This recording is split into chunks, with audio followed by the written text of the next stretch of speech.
sound of gentle lake water lapping, birds chirping. The bride's scream was a high, thin thing. It cut right through the soft, warm September air. Just as the entire 100-foot cedar pier groaned, a sound like a ship tearing itself in half. Champagne glasses tipped over, the 4-tier cake wobbled, and then the whole damn setup, the groom, the officiant, and all 200 wedding guests began its slow, deliberate journey straight into the center of Oakhaven Creek.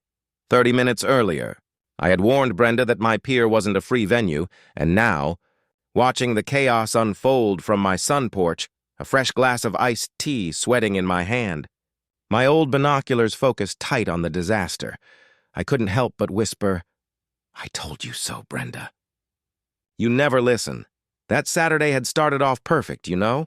The kind of morning that makes living on the water worth every penny. I'd stepped outside with my coffee, steam curling up past my nose, ready to maybe throw a few crumbs to the mallards, or just enjoy the fog lifting off the water's surface, painting the trees in those soft, misty colors. The only sounds were the mourning doves and the distant hum of a bass boat, far away. Then, the shrieking started. Not the birds, the power drill. I nearly dropped my mug of coffee. I looked down toward my property line, and there it was, a gigantic, cathedral-white canopy, half erected on my private pier. Below it, about a dozen people, most of them wearing those awful matching pastel suits and dresses, were hauling in folding chairs, giant flower arrangements, and an industrial-sized portable speaker system. It looked like a full-scale assault, and right in the middle, directing the whole operation with a headset and a clipboard, was Brenda. Brenda, she was the self-appointed Tsarina of the shores at Oakhaven.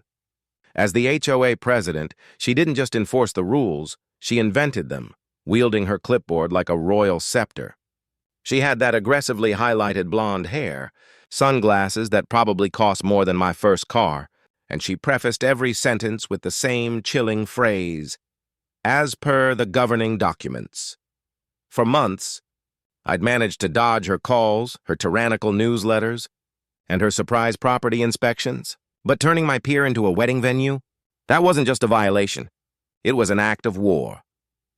I walked down the worn flagstone path, navigating around tubs of ice and some poor caterer trying to wrestle a silver chafing dish up the slope. When I finally hit the wood planks of the pier, Brenda, I have to keep the name straight. Brenda spotted me, flashing that fake, blinding smile. "Wes!" "Perfect timing," she chirped, without a hint of genuine friendliness. "Don't worry about a thing. We'll clean every speck of glitter afterward. It's for my niece, Brittany. Such a special day. We're just using it for a few hours." I stopped dead, planting my feet. "Brenda," I said, keeping my voice low but firm, "this is private property. This is my deeded parcel.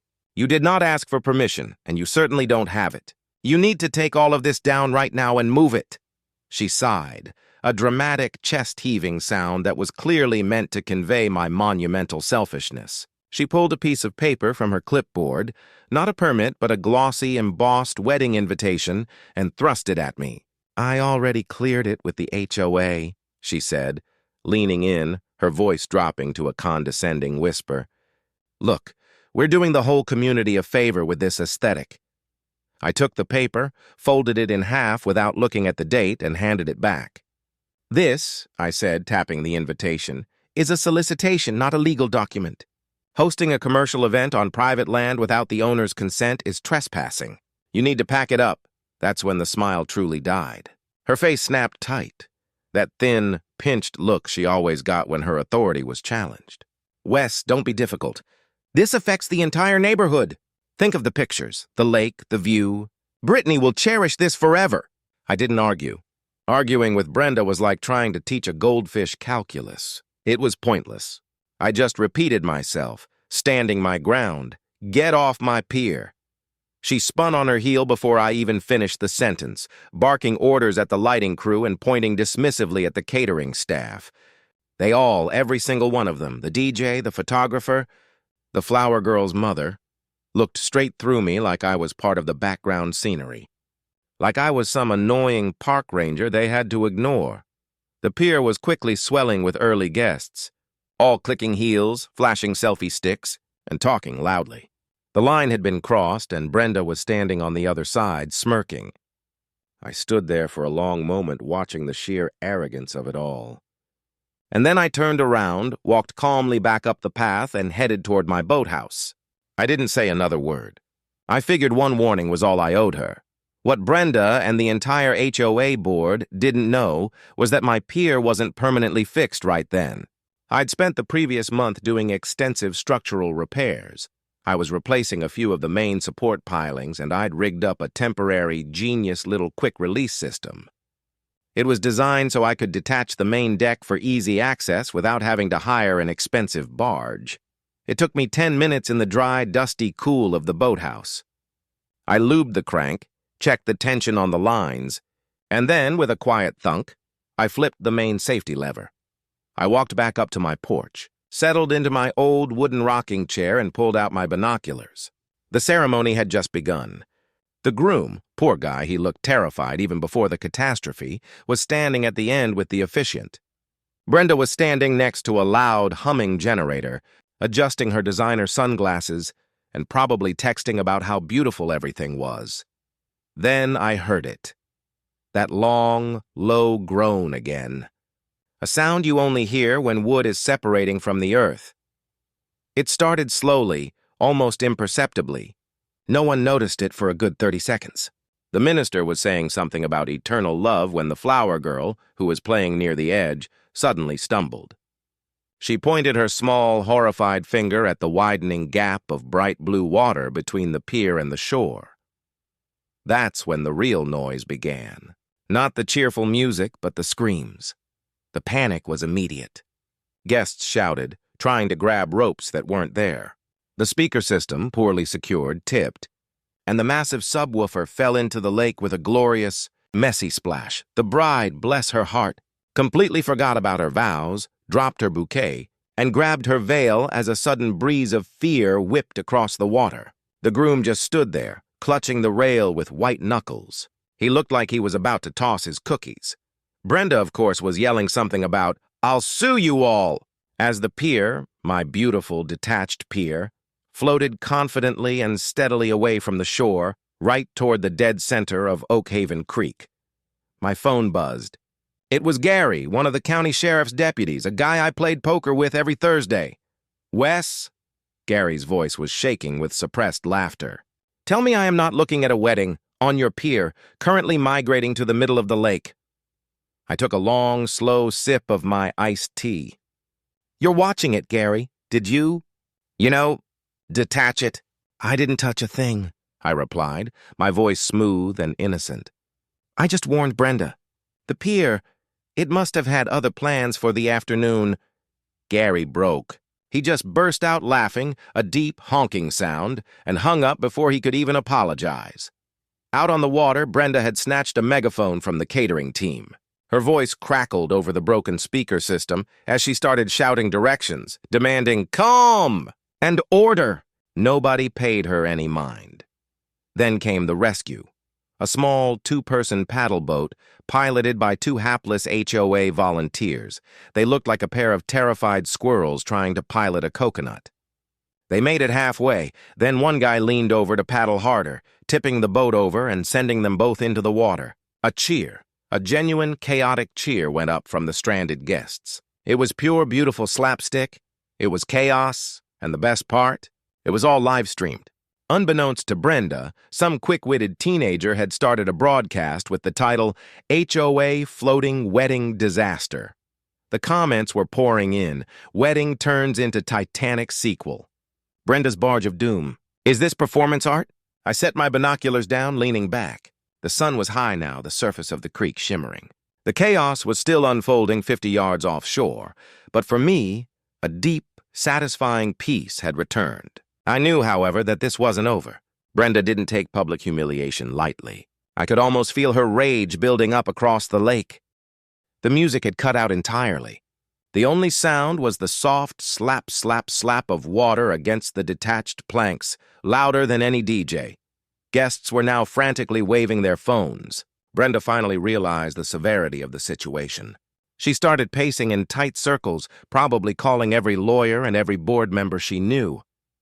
Even in her panic, she maintained a theatrical flair, flashing overly dramatic, victimized glances at the news helicopter that was now circling overhead like a magnificent silver vulture.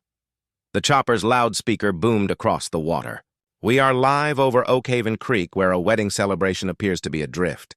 No official word yet on whether this was planned or a mishap."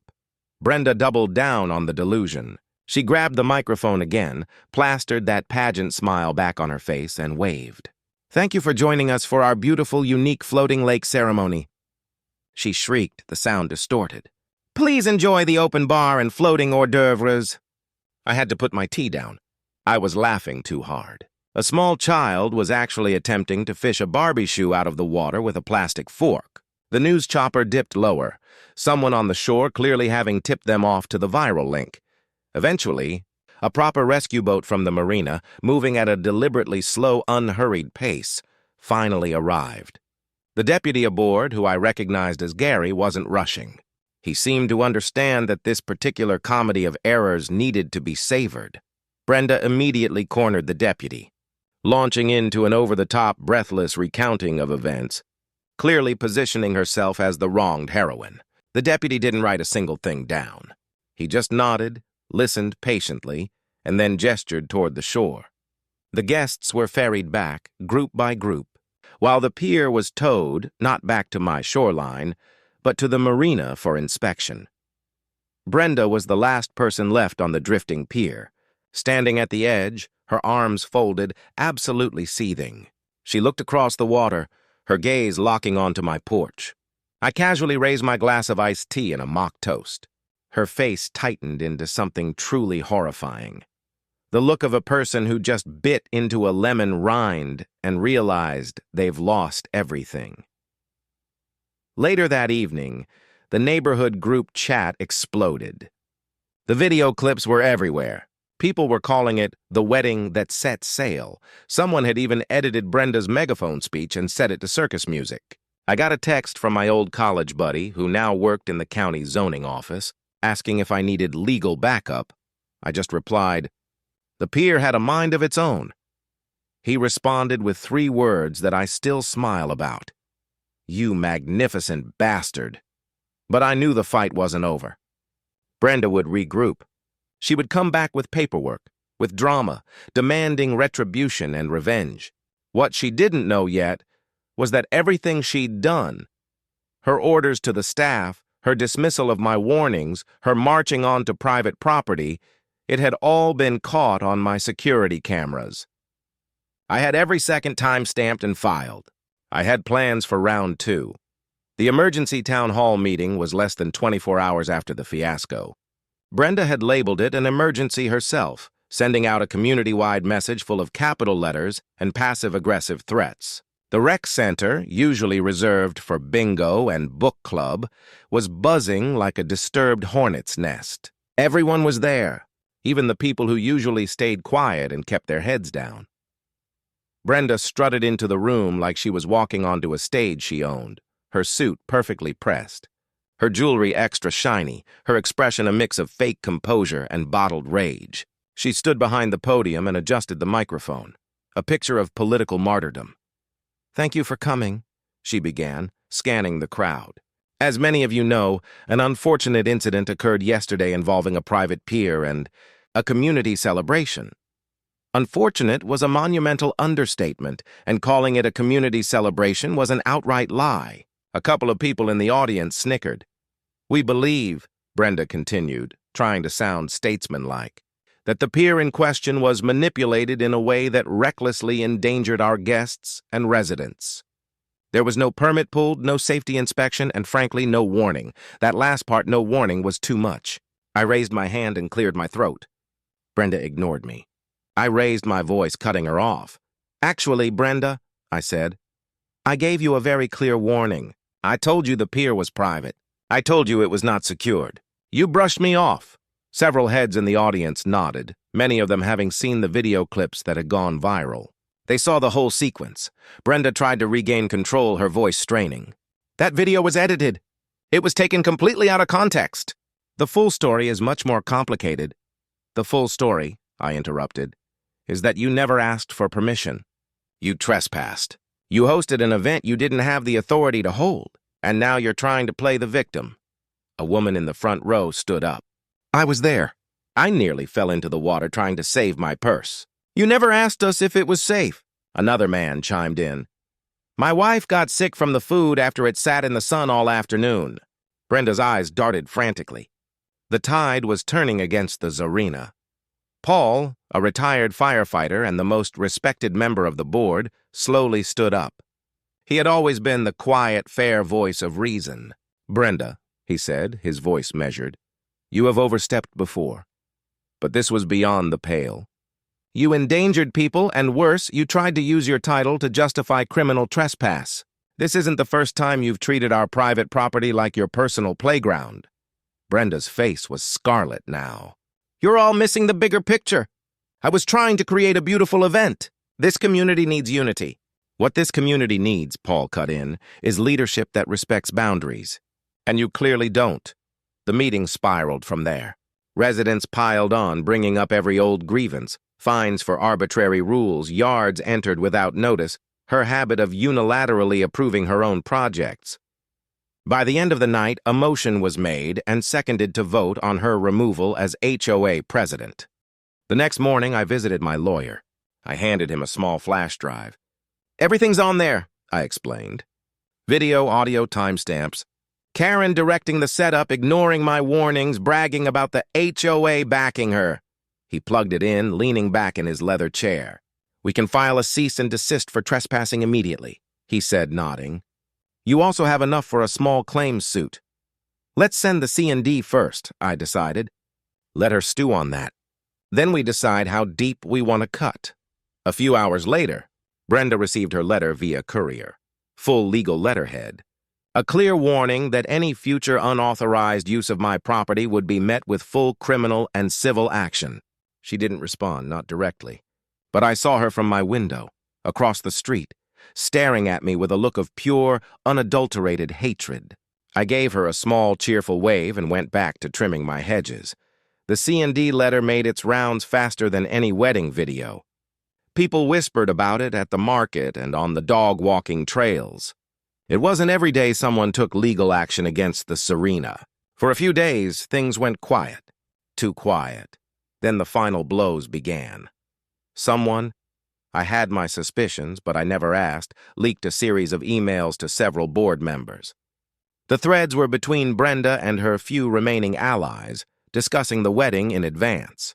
One email gave instructions to quietly prep the pier the morning of the event. Another revealed her asking someone to help disable my security system using a borrowed Wi-Fi jammer. The evidence was damning. At the next board meeting, Paul read the emails aloud, highlighting Brenda's attempted cover-up and property tampering. It was over. The board officially voted her out. 3 votes for removal, 2 abstained. She gathered her things slowly and walked out without a word. For the first time in years, the air felt lighter. People waved more. Children played on the main streets again. I even had a neighbor drop off a homemade apple pie with a note that read, "Thank you for putting her in her place." Brenda didn't show her face for a week. Then a for sale sign appeared in her yard. It felt like a beacon of liberty. She had lost control, and without control, Brenda was nothing. The best part, the ultimate chef's kiss, came a few days later. I got a call from the Environmental Protection Agency. Someone, again, I had my suspicions, had filed a complaint about the wedding setup damaging lakebed vegetation and introducing pollutants. They investigated and determined the real damage had been caused by the wedding event Brenda orchestrated. Crushed reeds, traces of spilled generator fuel. A fine was issued, not to me, to Brenda. Her name was on the event application paperwork. The total was over $6,000. That was the end. Brenda quietly packed up her pricey belongings and left before the weekend. No goodbye party, no farewell note, just a moving truck and a frown that could peel paint. With Brenda gone, the community threw an unofficial party. They called it the Freedom Float, a celebration to mark the end of the drama. They asked if we could use the new pier I had just finished rebuilding for launching lanterns. I thought about it for half a second. Sure, I said, as long as nobody tries to get married on it again. The day of the Freedom Float was beautiful. Everyone seemed lighter, like they'd been holding their breath for years. Paul gave a short speech thanking the community, and then he turned to me. And we want to thank Wes for showing us that sometimes the quietest neighbor knows exactly what to do when things go off the rails. The crowd cheered. Someone handed me a spray-painted golden plastic oar. It had the words, "Best Dock Defense," written on it in bold letters. I held it up, and the laughter nearly knocked the newly reinforced pier over. I rebuilt the pier longer, wider, and better than ever. And at the entrance, I put up the sign the neighbors helped me paint. Private Pier. Trespassers will be drifted. I sat back in my rocking chair that night, coffee in hand, watching the lake settle into a soft silver shimmer. Peace had finally arrived. It was quiet. It was mine. The kind of quiet you don't notice when you have it, but you miss terribly when it's gone. But here's the thing about life on Oakhaven Creek. It never stays quiet for long. My phone buzzed about a month after Brenda left. It was Paul, the new great HOA president.